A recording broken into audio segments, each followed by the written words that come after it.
Na tusonge mbele mtazamaji. Wakazi wa kijiji cha Katushine katika kaunti ndogo ya Gembe Kaskazini kwenye kaunti ya Meru wanaitaka serikali ya kitaifa kupitia vyombo vya usalama kuingilia kati haraka na kuondoa wafugaji wanaodai kuvamia mashamba yao na kuharibu mazao.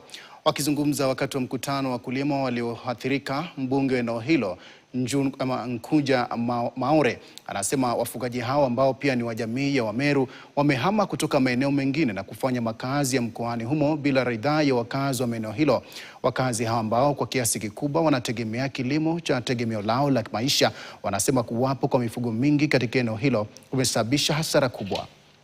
Wanaogopa au watu wageni wetu wenye walikuja huku, and then hakuna chenye tuliweza kuvuna kwa mashamba. Walikuja wakaingiza ng'ombe kwa shamba zetu, wakalisa kila kitu huko, na hata hatuna amani. Hata wakikutana na wewe wanakukata bure, wanakupiga fimbo bure.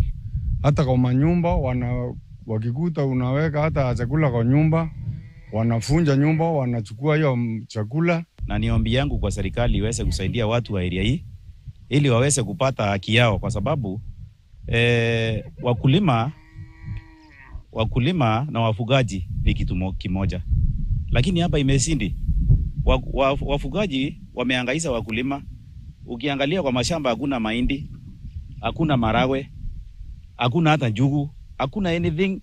Yote imeharibiwa na ng'ombe za marafiki zetu kutoka sehemu hizo zingine.